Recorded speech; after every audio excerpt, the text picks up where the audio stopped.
A lengthy prison sentence for a shattered man who nearly beat a man to death 2 years ago. KNEB.TV News starts right now. From your trusted source for news in western Nebraska and eastern Wyoming, this is KNEB.TV News. Presented by Platte Valley Companies, premier provider of financial services. Hello, I'm Ryan Murphy. This is KNEB.TV News, powered by Platte Valley Companies. Thanks for joining me. And our top story, a 29-year-old shattered man convicted on charges in connection to a violent assault that caused the victim to sustain life-threatening injuries has been sentenced to prison.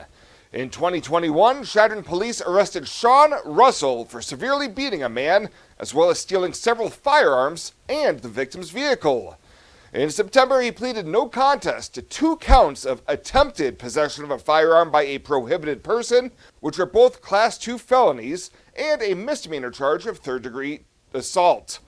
Earlier this month in district court, District Judge Travis O'Gorman sentenced Russell to serve a prison sentence of 25 to 30 years, and he did receive credit for just over 1 year for time already served. Well, a 34-year-old Scottsbluff man with multiple domestic assault convictions was arrested this week on a trio of similar felony charges. Adric Blanco was arrested on Tuesday on charges of first-degree false imprisonment, third-degree domestic assault causing bodily injury, and terroristic threats. Scottsbluff police were called to the victim's home, reported that Blanco threatened to kill her, choked her with his forearm, and took her keys to prevent her from leaving the home. Blanco is already slated to be sentenced on December 11th on convictions of third-degree domestic assault and disturbing the peace involving the same victim. Blanco was arraigned on the newest charges on Wednesday afternoon in Scottsbluff County Court. If convicted on the latest charges, he could face up to 3 years imprisonment on each of the 3 felony counts. And sticking with the courts, as a 43-year-old Bridgeport man who was facing 45 theft charges from stealing from a Morrill County eye care clinic has struck a plea deal to avoid going to trial. Alejandro Soto was arrested earlier this year on 2 felony charges of theft by unlawful taking, as well as 43 misdemeanor counts of theft. Prosecutors accused Soto of taking more than $5,000 in cash from Webb Eye Care between March of 2022 and January of 2023. The documents also claim Soto took glasses, frames, and contact lenses valued between $1,500 and $5,000, as well as taking the funds from payment checks submitted to the business by 43 patients within that same time period. Earlier this month, he pleaded no contest to a single felony count of theft by taking, and the remaining counts were dismissed. He already paid more than $9,300 in restitution and may face more restitution when he's sentenced on January 2nd. We'll have more news right after this. The journey of a dream becoming reality. When we're young, a dream develops into a passion. That passion continues to manifest and grows as you do. It becomes all you want to do and all you want to be. It gives you direction. It drives you. Then, your dream has become a reality. When that dream is ready to be reality, Platte Valley Bank will be with you every step of the way.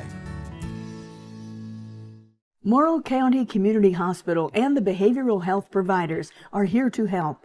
Amber Dean specializes in mental health care, which includes medication and therapy across a person's lifespan.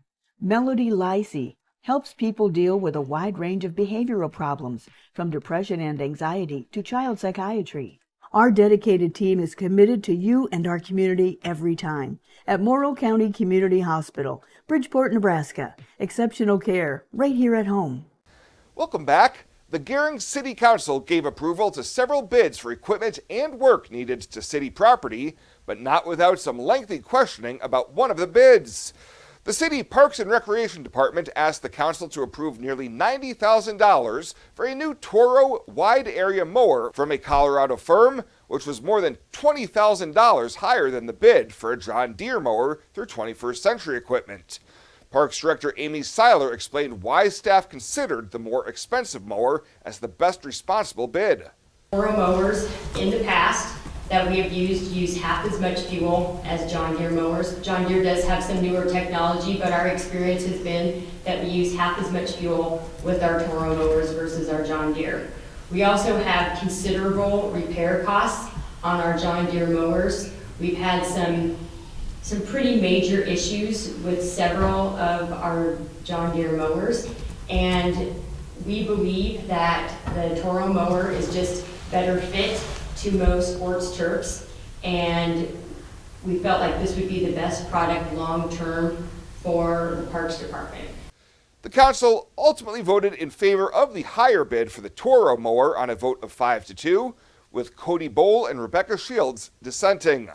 The council also approved budgeted purchases of new side dump and gooseneck trailers for the Sanitation and Transportation Department, a new sewer jet for the Wastewater Department, and approved a nearly $63,000 bid for hail damage repairs to the roof of City Hall. Well, the University of Nebraska Board of Regents will meet Friday at Varner Hall in Lincoln with the top agenda item focusing on the top administrative post. The board will consider a resolution in honor of outgoing President Ted Carter, who is stepping down December 31st to become president of Ohio State University. Carter will update the board on progress on the 5-point plan to reimagine the university that he unveiled this summer. The board will consider the appointment of Chris Kabarek, the University of Nebraska's senior vice president and CFO, as interim president effective January 1.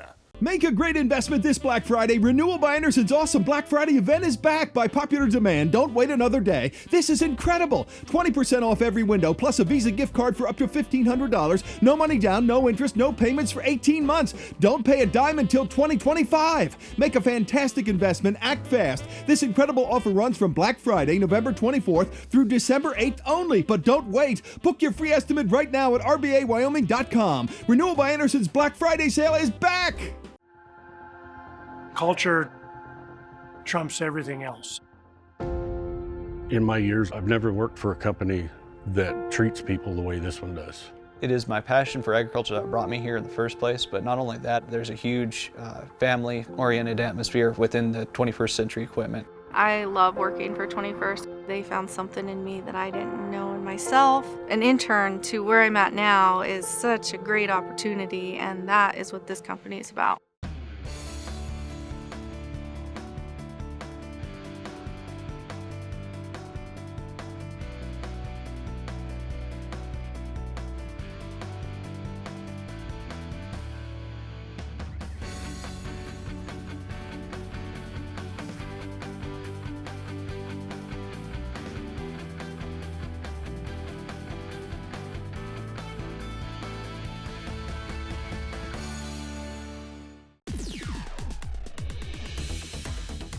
Now, sports from the FNBO Sports Desk. FNBO, the great big small bank.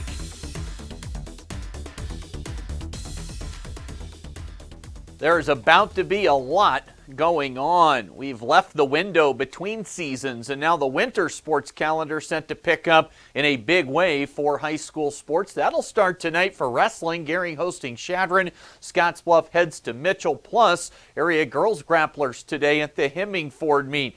Coming up a little bit later on. Looking forward and ahead to tomorrow, we'll get the basketball broadcast schedule fired up with a pair of doubleheaders, albeit Mitchell as Scottsbluff has girls and boys games against the Tigers. That'll be on the trail. Jeff Kelly's going to have the Alliance at Gering Double Dip tomorrow night on KMOR. 3 of those 4 teams for the 2 schools, Scottsbluff and Gering, have brand new head coaches. Should make for an interesting start to the season. Then Saturday, Jeff and I both going to head out to Bridgeport as the Bulldogs host St. Pat's. That'll be on KMOR. Let's stay at the prep level now with another student-athlete college signing yesterday at Scottsbluff High School. Senior Taylor Hafman inking to play volleyball at North Central Michigan Community College. I'm really excited because I've been waiting to do this for a long time, and I've been wanting to go on and play at the next level, and I was just worried I wouldn't get the chance being from a smaller town, but it made me really happy to finally get a decision and go to play somewhere. The big question is, how did she find the school in Petoskey, Michigan, up near Canada? So during my recruiting process, I reached out to a lot of coaches, but this coach actually happened to reach out to me. Thanks to my mom. She sent out a video to a recruiter and they ended up getting in contact with him, and he ended up setting up a call with me, and he took a lot of interest into me and took a lot of time into trying to get to know me, and I really liked that as a coach. And when I went and took my visit up there, it was just everything I kind of wanted in a team, in a program. Hafman started as the libero for the Bearcats this season, helping Scottsbluff reach the Class B state tournament in Lincoln. Head coach Leslie Forrell says Hafman has some really nice traits to take north. Taylor's always brought kind of an energy on our court, a fearlessness, which is everything that you kind of look for in a DS. And that's honestly what college coaches they look for, is for somebody that's willing to step in and take those hard hits and make those diving plays, the saving plays, and still just keep coming back for more. So I think Taylor's got that, and she had it even when she was a freshman, which is kind of why we switched her positions so early on in her high school career. But I'm just excited to kind of see, especially how much she grows at the college level, just doing what she loves and continuing to play how she plays. Scottsbluff senior Taylor Hafman signing yesterday to play volleyball at North Central Michigan Community College. Let's get back to the hardwood now as the WNCC Cougars, both the women and men, coming off home wins on Tuesday against EWC in that rivalry showdown. The women rolled 85-46 as Faith Walker and Amaya Donaldson each scored 14 points. Cougar women home for games each of the next 2 nights. They'll be in action against Casper tomorrow night and College of Southern Idaho on Saturday. As for the WNCC men, they got back to 500 on Tuesday, beating the Lancers 81-67. Willie Wilson led the team in scoring that night with 15 points. It'll be just one game this weekend for the Cougars. They'll take on Jumpstart Academy tomorrow night at Cougar Palace. That's going to do it for today. The latest from the FNBO Sports Desk. I'm Chris Cottrell.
Let's take a look at your community calendar, brought to you by Riverstone Bank.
The community calendar is brought to you by Riverstone Bank. We're local and we love our community.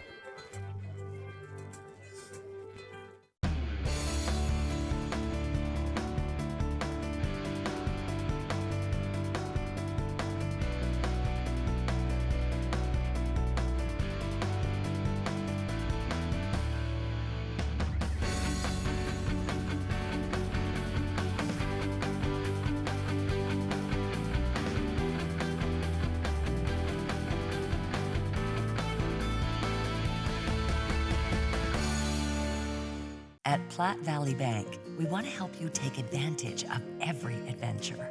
We know you have plans, goals, and dreams. Let us help you with them. Whether you are just starting the business you have always imagined or looking to grow your existing one, we have a business loan to fit your needs. Stop in and see us at Platte Valley Bank and let us help make your dreams a reality. You belong here. Platte Valley Bank, member FDIC, equal housing lender. And finally tonight, the Oregon Trail Community Foundation has announced the addition of several new scholarships for next school year, all of which will provide educational resources for students that meet specific criteria. The Autumn H. Elson Memorial Scholarship for education or fine arts majors is available to Panhandle High School seniors pursuing a career in education or fine arts.